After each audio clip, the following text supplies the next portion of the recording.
എൻ്റെ പേര് ഗൗരി. ഞാൻ കൊല്ലത്തു നിന്നാണ് വരുന്നത്. ഞാനൊരു നോൺ ക്രിസ്ത്യൻ ആണ്. എൻ്റെ അമ്മയാണ്. ഞാൻ ഇവിടെ ജൂലൈ 13 ഇവിടെ വന്ന് ഉടമ്പടി എടുത്തത്, 2025.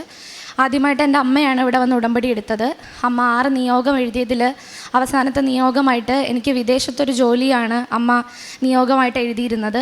അതിൻ്റെ ഭാഗമായിട്ടായിരിക്കണം ഞാൻ ട്രിവാൻഡ്രത്ത് ഒരു കൺസ്ട്രക്ഷൻ കമ്പനിയിൽ അക്കൗണ്ട്സ് എക്സിക്യൂട്ടീവായിട്ട് വർക്ക് ചെയ്യുമായിരുന്നു. അവിടുത്തെ എൻ്റെ ഒരു കൊളീഗ് വഴി ഞാൻ കൃപാസനത്തിൽ അവൾ ഉടമ്പടി എടുക്കാൻ വന്നു. അതിനുശേഷം ഒരു 2-3 ദിവസത്തിന് ശേഷം ഞാനും ഇവിടെ വന്ന് ഉടമ്പടി എടുത്തു. ഞാനും ദുബായിൽ പോകണം എന്ന ആഗ്രഹം പറഞ്ഞ് നിയോഗം വെച്ച് പ്രാർത്ഥിച്ചു. അങ്ങനെ ഞാൻ ജാനുവരി 14 ദുബായിൽ പോയി. അവിടെ ചെന്ന് ജോലിക്കായിട്ട് അപ്ലൈ ചെയ്തു. ഇൻ്റർവ്യൂ കോൾസൊക്കെ വന്ന് തുടങ്ങുന്നേ ഉണ്ടായിരുന്നുള്ളൂ. അപ്പോഴേക്കും പെരുന്നാളിൻ്റെ സമയമായത് കാരണം റിക്രൂട്ട്മെൻറ്റ്സ് ഒന്നും ഉണ്ടായിരുന്നില്ല. ഹാഫ് ഡേ വർക്കിംഗ് ഒക്കെ ഉണ്ടായിരുന്നുള്ളൂ. അത് കാരണം എനിക്ക് ഇൻ്റർവ്യൂ കോൾസ് വരാനൊക്കെ ഭയങ്കര ബുദ്ധിമുട്ടായിരുന്നു. എന്നാലും ഞാൻ മാതാവിൻ്റെ അടുത്ത് പ്രാർത്ഥിക്കുമായിരുന്നു എത്രയും പെട്ടെന്ന് ജോലി ശരിയാവണം. കാര്യം ഞാൻ വീട്ടിൽ 2 പെൺകുട്ടികളാണ്, ഞാനാണ് എൽഡർ 1. അപ്പം ഞാനായിട്ട് ഇനിഷ്യേറ്റീവ് എടുത്താലേ എൻ്റെ വീട്ടിൽ എന്തെങ്കിലും നടക്കുകയുള്ളൂ എന്നൊരു സിറ്റുവേഷൻ. അങ്ങനെയാണ് ഞാൻ പോയത്. അത് കഴിഞ്ഞപ്പോഴേക്കും വാറ് വന്നു. ഞാനൊരു ഇൻ്റർവ്യൂ കഴിഞ്ഞ് വരുന്ന വഴിക്കാണ് മെട്രോ സ്റ്റേഷനിൽ എത്തിയപ്പോഴേക്കും എൻ്റെ ഒരു ഫ്രണ്ട് വിളിച്ചിട്ട് പറഞ്ഞു, അവിടെ വാറാണെന്ന് കേട്ടല്ലോ, നിനക്ക് എന്തെങ്കിലും ബുദ്ധിമുട്ടുണ്ടോ കുഴപ്പമുണ്ടോ എന്ന്. അപ്പോഴാണ് ഞാൻ ഇങ്ങനെ ഒരു കാര്യം അറിയുന്നത് പോലും. അപ്പോഴത്തേക്കും തിരിച്ച് നാട്ടിൽ വരാൻ പറ്റാത്ത ഒരു സിറ്റുവേഷൻ വരെ എത്തി. കാര്യം ഫ്ലൈറ്റ്സ് ഒന്നും ഇല്ല. അഥവാ ഫ്ലൈറ്റ്സ് ഉണ്ടെങ്കിലും പിന്നെ ടിക്കറ്റ് ഭയങ്കര ഹൈക്കായിരുന്നു, ചാർജസൊക്കെ. അപ്പോഴത്തേക്കും എൻ്റെ വിസ റിന്യൂവലായി. ഒരു ദിവസം പോലും പിന്നീട് അവിടെ കണ്ടിന്യൂ ചെയ്യാൻ പറ്റാത്തൊരു സിറ്റുവേഷനായി. അങ്ങനെ ഞാൻ വീട്ടിൽ നിന്ന് പൈസയൊക്കെ അയച്ചിട്ട് ഞാൻ വിസ റിന്യൂ ചെയ്തു. എന്നിട്ടും ഇൻ്റർവ്യൂ കോൾസ് ഒന്നും ഉണ്ടായിരുന്നില്ല. കാര്യം അവിടെ ഇങ്ങനെ ഇത്രയും വലിയ സിറ്റുവേഷൻ ആയത് കാരണം റിക്രൂട്ട്മെൻറ്റ്സ് ഒന്നും ഉണ്ടായിരുന്നില്ല. കറൻ്റ്ലി വർക്ക് ചെയ്തിരിക്കുന്നവരെ പോലും ടെർമിനേറ്റ് ചെയ്യുന്ന ഒരു അവസ്ഥ വരെ ഉണ്ടായി. ലോജിസ്റ്റിക്സ് കമ്പനികളിൽ നിന്നൊക്കെ അറൗണ്ട് 300 എംപ്ലോയീസിനെ വരെ അപ്പം തന്നെ ടെർമിനേറ്റ് ചെയ്യുന്ന സിറ്റുവേഷൻ വരെ ഉണ്ടായി. ആ സമയത്താണ് ഞാൻ ജോലി അന്വേഷിച്ചുകൊണ്ടിരുന്നത്. എന്നാലും ഞാൻ മാതാവിൻ്റെ അടുത്ത് പ്രാർത്ഥിക്കറിഞ്ഞ് വെറുതെ എന്നെ ഇവിടെ വരെ എത്തിച്ചതായിരിക്കല്ലേ. കാര്യം ഞാൻ ഉണ്ടായിരുന്ന ഏർണിങ്സ് കളഞ്ഞിട്ടാണ് ഞാൻ വന്നത്. അപ്പം ഞാൻ അപ്പോഴും പ്രാർത്ഥിക്കുമായിരുന്നു. രാവിലെ 4 മണിക്ക് ഇവിടുത്തെ 5:30 പ്രയർ അവിടെ 4 മണിക്കാണ്. ആ 4 മണിക്ക് വെളുപ്പിനെ 4 മണിക്ക് എണീറ്റ് പ്രാർത്ഥിക്കും. ഈവനിങ് ഉള്ള പ്രയർ കേൾക്കും. അങ്ങനെ ഞാൻ കരഞ്ഞ് പ്രാർത്ഥിക്കുമായിരുന്നു ഇത്രയും പെട്ടെന്ന് ജോലി ആവണം എന്നുള്ളത്. എന്നിട്ടും എനിക്ക് വിസ ഒന്നും ആയില്ല. ആ സമയത്ത് എന്നും വാറിൻ്റെ ഭയങ്കര പ്രശ്നങ്ങളായിരുന്നു. എപ്പോഴും നമ്മുടെ ഫോണിൽ അലേർട്ടൊക്കെ വന്നുകൊണ്ടിരുന്ന സിറ്റുവേഷൻ. അപ്പോൾ നാട്ടിൽ നിന്ന് ഇനി തിരിച്ച് വരാൻ വരെ വീട്ടിൽ നിന്ന് എല്ലാവരും പറഞ്ഞെങ്കിൽ പോലും ഞാൻ മാതാവായിട്ട് എന്നെ അവിടെ എത്തിച്ചതാണെങ്കിൽ ജോലി ആവാതെ നാട്ടിൽ തിരിച്ച് പോകത്തില്ല എന്ന് ഞാൻ ഉറച്ച് വിശ്വസിച്ചിരുന്നു. അങ്ങനെ എൻ്റെ അങ്ങനെ ഞാൻ വിസ റിന്യൂ ചെയ്യാൻ വേണ്ടിയിട്ട് ഒമാനിൽ പോയത്, മസ്കറ്റിൽ പോയത് ഫ്ലൈറ്റിലാണ്. അപ്പം അത്രയും പ്രശ്നം ത്രെട്ടുള്ള സമയത്ത് ഞാൻ ഫ്ലൈറ്റിൽ കയറിയിരിക്കുന്ന സമയത്തും അലേർട്ട് വന്നു, ത്രെട്ടുണ്ട്.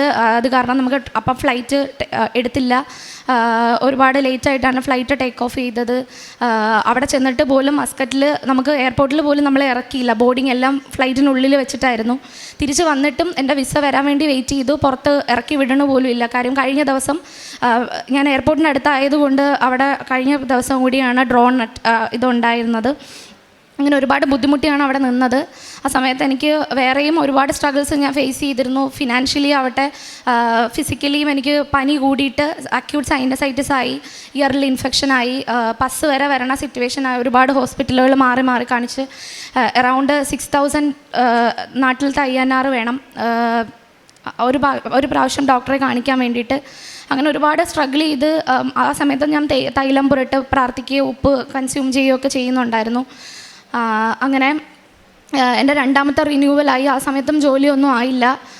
അപ്പം ഞാൻ ഓരോ ഇൻ്റർവ്യൂവിന് പോകുന്ന സമയത്ത് ഉപ്പിട്ട് പ്രാർത്ഥിക്കുകയും ഈ ജോലിയെങ്കിലും കിട്ടണം എന്നൊക്കെ പറഞ്ഞ് പ്രാർത്ഥിക്കും. പക്ഷെ അതൊന്നും മാതാവ് എനിക്ക് തന്നില്ല. അപ്പം നല്ലതെന്തോ ബെറ്റർ വരാനുണ്ടെന്ന് വിശ്വസിച്ച് ഞാൻ പ്രാർത്ഥിക്കുമായിരുന്നു. അങ്ങനെ മാതാവായിട്ട് ഒരു വേക്കൻസി അവിടെ ഒരു കമ്പനിയിൽ എനിക്കായിട്ട് തന്നതാണെന്നാണ് ഞാൻ വിശ്വസിക്കുന്നത്.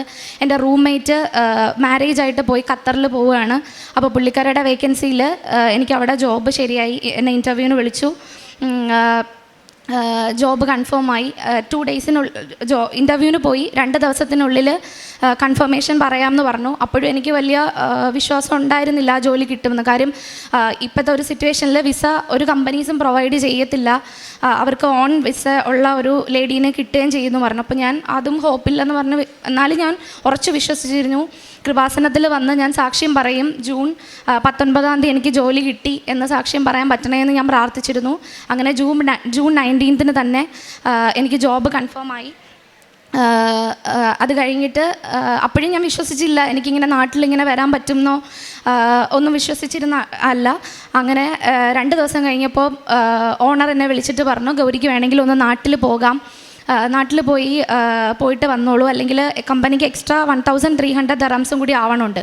അപ്പം അങ്ങനെ ഞാൻ നാട്ടിൽ വന്നു.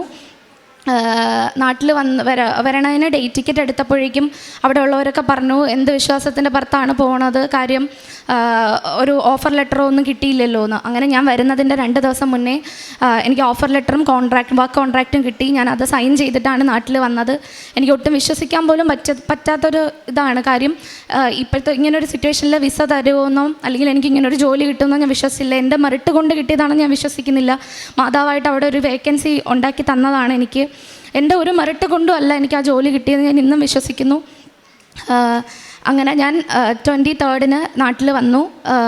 എന്നിട്ട് 2 ദിവസം കഴിഞ്ഞപ്പോഴേക്കും ഒരു ബുധനാഴ്ച അപ്പം ഞാൻ എന്നും പ്രാർത്ഥിക്കും, ദൈവമേ എത്രയും പെട്ടെന്ന് എൻ്റെ വിസയും ടിക്കറ്റും കിട്ടണേ. കാര്യം പിന്നെയും അവിടെ ത്രെട്ടൊക്കെ ഉണ്ടായി, അലേർട്ടൊക്കെ വന്നതെന്ന് പറഞ്ഞപ്പോൾ ഇനി തിരിച്ച് കയറി പോകാൻ പറ്റത്തില്ലേ എന്ന് വിഷമിച്ചു. കാര്യം ഞാൻ റൂമൊന്നും വെക്കേറ്റ് ചെയ്യാതെയാണ് വന്നത്. അങ്ങനെ ഞാൻ പ്രാർത്ഥിച്ചതിൻ്റെ ഫലമായി ഒരു ഫ്രൈഡേ എനിക്ക് വിസ വന്നു. അത് കഴിഞ്ഞ് ഒരു 1 വീക്കിനകത്ത് എൻ്റെ ടിക്കറ്റും വന്നു. ജൂലൈ 17-ന് ഈ വരുന്ന ഫ്രൈഡേ ഞാൻ തിരിച്ച് ദുബായിൽ പോവുകയാണ്. ഞാൻ പോകുന്നത് എൻ്റെ വർക്ക് വിസയിലും അവർ തന്ന ടിക്കറ്റിലുമാണ് ഞാൻ പോകുന്നത്. ഡേറ്റ് ജൂലൈ 17-നാണ്. മാതാവ് തന്നതാണെന്നാണ് ഞാൻ വിശ്വസിക്കുന്നത്. മാതാവ് പ്രത്യക്ഷപ്പെട്ടത് ഇതുപോലൊരു 7 എന്ന് കാണിക്കുന്ന ദിവസമായത് കാരണം എനിക്കും ടിക്കറ്റ് കിട്ടിയത് ജൂലൈ 17-നാണ്. അപ്പോൾ മാതാവ് തന്നതാണെന്നാണ് ഞാൻ വിശ്വസിക്കുന്നത്. കാരുണ്യ പ്രവർത്തനമായിട്ട് ഞാൻ എൻ്റെ ഒരു ഫ്രണ്ടിന് വേണ്ടിയിട്ട് പ്രാർത്ഥിച്ചിട്ടുണ്ടായിരുന്നു. പുള്ളിക്കാരിക്ക് 2 സിസ്റ്റൊക്കെ ഉണ്ടായിരുന്നു. അപ്പം സർജറി പറഞ്ഞിരിക്കുകയായിരുന്നു. അപ്പം ഞാനും പ്രാർത്ഥിച്ചിരുന്നു, മാതാവ് ഈ ചെറിയ പ്രായത്തിൽ അവൾക്ക് സർജറി ഒന്നും ചെയ്യേണ്ടി വരല്ലേ. അങ്ങനെ കഴിഞ്ഞ ദിവസം അവൾ എൻ്റെ അടുത്ത് പറഞ്ഞു, അവളുടെ സിസ്റ്റ് സൈസ് 8 സെൻറ്റിമീറ്റർ എന്നുള്ള 5 സെൻറ്റിമീറ്ററായിട്ട് കുറഞ്ഞു, ടാബ്ലറ്റ് കഴിച്ചാൽ മാറും, സർജറി ചെയ്യേണ്ടെന്ന് ഡോക്ടർ പറഞ്ഞു. അപ്പോൾ അതും മാതാവ് തന്ന അനുഗ്രഹമാണെന്നാണ് ഞാൻ വിശ്വസിക്കുന്നത്. പിന്നെ പ്രേക്ഷിത പ്രവർത്തനമായിട്ട് ഞാനും അമ്മയും ഹോസ്പിറ്റലുകളിൽ ഫുഡ് കൊടുക്കുന്നതിൻ്റെ കൂടെ പത്രം പ്രാർത്ഥിച്ചു കൊടുത്തിട്ടുണ്ടായിരുന്നു. ബൈബിള് വായിക്കും ഡെയിലി. പിന്നെ ഞാനിവിടെ വന്നതിന് ശേഷം ജപമാല ചൊല്ലാറുണ്ട്. അങ്ങനെ എനിക്കിവിടെ വന്നതിന് ശേഷം ക്ലൈമറ്റ് മാറിയതിൻ്റേതായ ഒരു പനിയൊക്കെ ഉണ്ടായി. അപ്പോഴേക്കും ത്രോട്ടിലൊരു മുഴ പോലെ കണ്ടു. അപ്പോൾ ഞാൻ ഹോസ്പിറ്റലിൽ കാണിക്കണമെന്നൊക്കെ വിചാരിച്ചതാണ്. എനിക്ക് ഉമിനീരിറക്കണ സമയത്തൊക്കെ ഒരു ബുദ്ധിമുട്ടുണ്ടായിരുന്നു. പക്ഷേ അമ്മ പറഞ്ഞു, നീ തൈലം തേച്ച് പ്രാർത്ഥിക്കുക, ഹോസ്പിറ്റലൊന്നും പോകേണ്ടി വരത്തില്ല. അങ്ങനെ ഞാൻ പ്രാർത്ഥിച്ചതിൻ്റെ ഭാഗമായിട്ട് എനിക്കിപ്പോൾ അങ്ങനെ ഒരു തടിപ്പോ അങ്ങനെയൊന്നും ഫീൽ ചെയ്യണില്ല. അപ്പം ഇത്രയും അനുഗ്രഹങ്ങൾ തന്ന മാതാവിന് ഒരായിരം നന്ദി. ഇത് സാക്ഷ്യം പറയാൻ വേണ്ടിയിട്ടാണ് ഞാൻ നാട്ടിൽ തിരിച്ച് വന്നതെന്ന് പോലുമാണ് ഞാൻ വിശ്വസിക്കുന്നത്. ഇനിയും മാതാവ് എൻ്റെ കൂടെ ഉണ്ടായിരിക്കണം. എൻ്റെ പ്രൊഫഷൻ അക്കൗണ്ട്സ് ആണ്. അപ്പം മാതാവ് എന്നും എൻ്റെ കൂടെ, എൻ്റെയും എൻ്റെ കുടുംബത്തിൻ്റെയും കൂടെ ഉണ്ടാവണം എന്ന് ഞാൻ പ്രാർത്ഥിക്കുന്നു. ഇനിയും മുന്നോട്ട് മാതാവിൻ്റെ അനുഗ്രഹം കൂടെ ഉണ്ടാവുമെന്ന് വിശ്വസിക്കുന്നു, പ്രാർത്ഥിക്കുന്നു.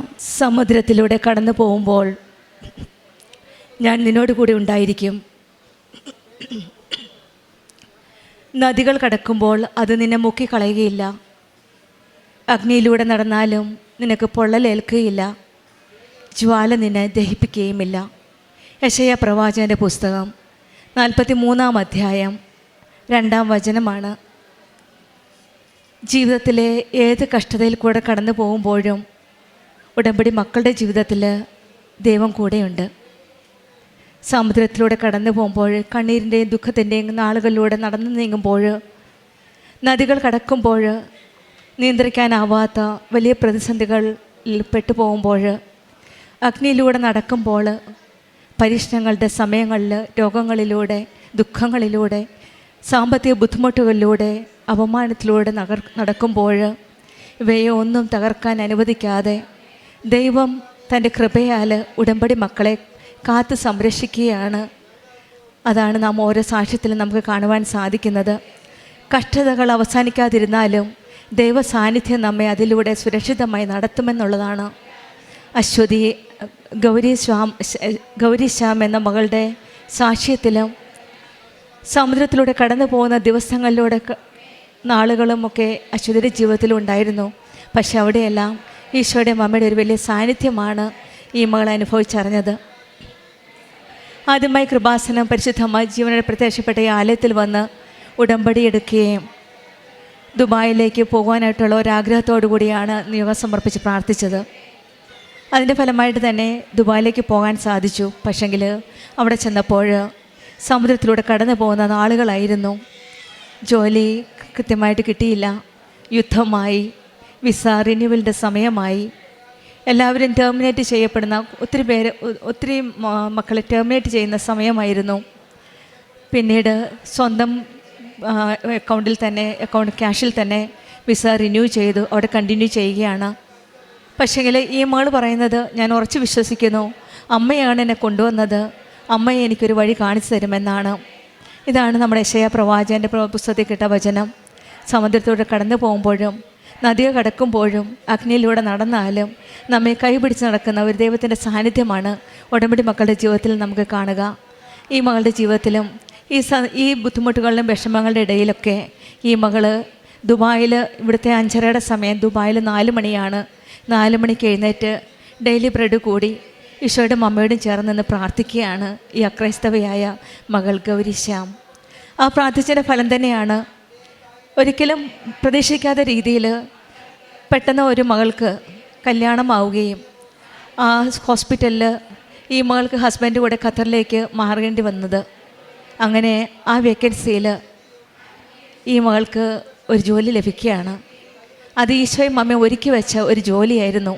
അതുകൊണ്ട് തന്നെയാണ് അവിടെ പിടിച്ചു നിർത്തി ഈ മകൾ പറയുകയുണ്ടായി, ഈശോയും അമ്മയും എന്നെ കൊണ്ടുവന്നാണ്, അമ്മയും ഈശോയും എനിക്കൊരു വഴി കാണിച്ചു തരും, വഴി തുറന്നു തരുമെന്ന വിശ്വാസത്തോടെ അവിടെ കണ്ടിന്യൂ ചെയ്തു. അങ്ങനെ തന്നെയാണ് അവിടുത്തെ ആ ജോലി ലഭിക്കുന്നത്. ഇൻ്റർവ്യൂവിന് പോവുകയും പിന്നീട് ഈ മകൾ ഡേറ്റ് ഇട്ട് പ്രാർത്ഥിക്കുകയാണ്, ജൂൺ 19 മുമ്പ് ഈശോയും അമ്മയും ചേർന്ന് എനിക്ക് ആ ജോലി കൺഫേം ആക്കി തരണമേ എന്ന്. അതിന് പ്രകാരം ജൂൺ 19 തന്നെയാണ് ഈ മകൾക്ക് കൺഫേം ലെറ്റർ കിട്ടുന്നത്. അവിടെയും ഡേറ്റ് ഇട്ട് പ്രാർത്ഥിച്ച് നമുക്കറിയാം, സമയച്ചുരുക്കത്തിൻ്റെ അമ്മയാണ് കൃപാസനം അമ്മ. സമയഘടികാരം നെഞ്ചിൽ ചാർത്തിയാണ് ഉച്ച കഴിഞ്ഞ് 2:30 ഡിസംബർ 7 അമ്മ ഈ പുണ്യസ്ഥലത്ത് എത്തിയത്. അതുകൊണ്ട് തന്നെയാണ് ഉടമ്പടി മക്കൾ സമയം ഡേറ്റ് ഇട്ട് പ്രാർത്ഥിക്കുമ്പോഴെല്ലാം നമുക്കറിയാം അമ്മ അതെങ്ങനെയെങ്കിലും ആകാത്ത സമയമാക്കി തരുന്ന അമ്മയാണ് കൃപാസനം അമ്മ. കാനായിൽ വെച്ചും അമ്മ അത് തന്നെയാണ് ചെയ്തത്. എൻ്റെ സമയമായിട്ടില്ല എന്ന് ഈശോ പറഞ്ഞപ്പോൾ അമ്മ പറഞ്ഞത് നമ്മളോടൊരു കാര്യമാണ്, അവൻ പറയുന്ന പോലെ ചെയ്യുക എന്നാണ്. ഒരു പക്ഷേ ഗൗരി ശ്യാമ അത് തന്നെയാണ് ചെയ്തത്. അവൻ പറയുന്നത് പോലെ വചനമനുസരിച്ച് ഉടമ്പടി നിബന്ധനകൾ പാലിച്ച് ഉടമ്പടി ജീവിതം മുന്നോട്ട് പോവുകയാണ്. ആ നഷ്ടപ്പാടിൻ്റെ ദിവസങ്ങളിലും കഷ്ടപ്പാടിൻ്റെ ദിവസങ്ങളിലുമെല്ലാം ഈശോയുടെ മമ്മയോട് ചേർന്ന് നിന്ന് പ്രാർത്ഥിക്കുകയാണ്. സമുദ്രത്തിലൂടെയും നദിയിലൂടെയും അഗ്നിയിലൂടെയും ഒക്കെ കടന്നു പോകുമ്പോൾ പിടിച്ചു നിൽക്കാനുള്ള ശക്തിയാണ് ഉടമ്പടി മക്കൾക്ക് ഈശോ മമ്മയെ നൽകുന്നത്. അങ്ങനെ ഈ മകൾ ജോലി കിട്ടി.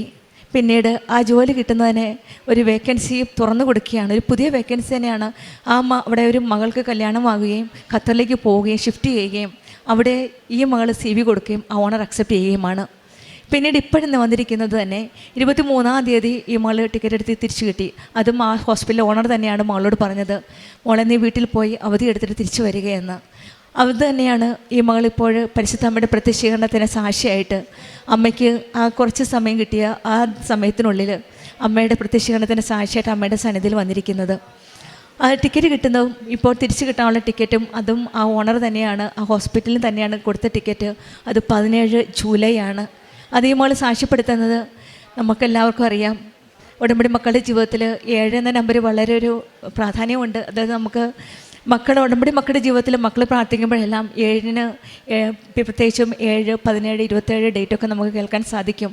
ഈ മകളും വിശ്വസിക്കുന്നത് 17-ാം തീയതി എൻ്റെ റിട്ടേൺ ടിക്കറ്റ് ഹോസ്പിറ്റൽ ഓണർ തന്നെ എടുത്തു കൊടുത്തതാണ്. അതുകൊണ്ട് അതും പരിശുദ്ധ അമ്മയുടെ കൃപാസനം അമ്മയുടെ മധ്യസ്ഥതയിൽ ഈശോ തന്ന ഒരു വലിയ അനുഗ്രഹമായിട്ട് തന്നെയാണ് ഈ മകൾ സാക്ഷ്യപ്പെടുത്തുന്നത്. പിന്നീടുള്ള ഉടമ്പടി ജീവിതവും ഓഫർ ലെറ്റർ കിട്ടാതെ എങ്ങനെ പോകുമെന്ന് ആൾക്കാരൊക്കെ ചോദിച്ചപ്പോഴും മകൾ വിശ്വാസത്തോടെ പ്രാർത്ഥിക്കുകയായിരുന്നു. അങ്ങനെ പോരുന്നേരം തലേ ദിവസം ഈ മകൾക്ക് അറിയാമായിരുന്നു അമ്മ ഒരു വഴി കാണിച്ചു തരും, വിശ്വാസത്തോടെ ടിക്കറ്റെല്ലാം ബുക്ക് ചെയ്ത് ടിക്കറ്റൊക്കെ എടുത്ത് പോരുവാനാണ്. പക്ഷേങ്കിൽ വരുന്നതിൻ്റെ തലേദിവസം തന്നെ അമ്മ അതും മറന്നില്ല. വരുന്നതിന് 2 ദിവസം മുമ്പ് ഓഫർ ലെറ്ററും എല്ലാം കൊടുത്തു. അതുകൊണ്ട് സന്തോഷത്തോടെ, വിശ്വാസത്തോടെ, വിശ്വസ്തയോടെ ഉടമ്പടി ജീവൻ നയിച്ചതിൻ്റെ ഫലമായിട്ട് ഇന്ന് അമ്മയ്ക്ക് നന്ദി പറഞ്ഞുകൊണ്ട് ഈ മകൾ 17-ാം തീയതി തിരിച്ചു പോവുകയാണ് ജോലിക്കായിട്ട്. ഇവിടെയെല്ലാം നാം കാണുന്നത് ഈശോയുടെ അമ്മയുടെയും വലിയൊരു സാന്നിധ്യമാണ്. ഉടമ്പടി മക്കളുടെ ജീവിതത്തിൽ, ഉടമ്പടിയിൽ പരിശുദ്ധമ്മയുടെ മധ്യസ്ഥം വഴി കൃപാസനം ഉടമ്പടിയിൽ വിശ്വസ്തമായി ജീവിക്കുമ്പോൾ ഏത് പ്രതിസന്ധിയിലും ദൈവം നമ്മോട് കൂടെ ഉണ്ടെന്ന വിശ്വാസത്തിൽ ധൈര്യമോടെ മുന്നോട്ട് പോകുവാനായിട്ടുള്ള നമുക്കൊരു കൃപ ലഭിക്കുന്നുണ്ട്. ജീവിതത്തിലെ വെള്ളപ്പൊക്കങ്ങളിലും അഗ്നിപരീക്ഷണങ്ങളിലും ഭയപ്പെടാതെ പരിശുദ്ധ അമ്മയുടെയും ഈശോയുടെയും സാന്നിധ്യത്തിൽ വിശ്വസിച്ച് നടക്കാൻ നമ്മെ ശക്തിപ്പെടുത്തണമെന്ന് നമുക്കും പ്രാർത്ഥിക്കാം. പരിശുദ്ധമ്മയുടെ മാധ്യസ്ഥതയിൽ നമ്മളെയും നമ്മുടെ കുടുംബത്തെയും നമ്മുടെ എല്ലാ പ്രശ്നങ്ങളെയും പ്രതിസന്ധികളെയും എല്ലാം സമർപ്പിച്ച് അമ്മയുടെ ഉടമ്പടിയിൽ, മരിയൻ ഉടമ്പടിയിൽ കൂടുതൽ തീഷ്ണതയോടെ ആത്മാർത്ഥതയോടെ മുന്നോട്ട് നയിക്കുവാനുള്ള കൃപയ്ക്കായി നമുക്ക് പ്രാർത്ഥിക്കാം. ഗൗരി ശ്യാമിന് കുടുംബത്തിൽ ലഭിച്ച എല്ലാ അനുഗ്രഹങ്ങൾക്കും നമ്മൾക്ക് കരങ്ങളടിച്ച് ദൈവത്തെ മഹത്വപ്പെടുത്താം. യേശുവേ നന്ദി, യേശുവേ സ്തുതി, ആവേ മരിയ. അത്യപൂർവ ദൈവാനുഭവങ്ങൾ ഇനി നിങ്ങൾക്കും സ്വന്തം. ഈ യൂട്യൂബ് ചാനൽ ഇതുവരെ സബ്സ്ക്രൈബ് ചെയ്തിട്ടില്ലെങ്കിൽ ഇപ്പോൾ തന്നെ സബ്സ്ക്രൈബ് ചെയ്യുക. ഈ വീഡിയോ ഇപ്പോൾ തന്നെ നിങ്ങളുടെ സുഹൃത്തുക്കൾക്ക് ഷെയർ ചെയ്തുകൊണ്ട് കർത്താവിൻ്റെ പ്രേക്ഷിതരാകുക.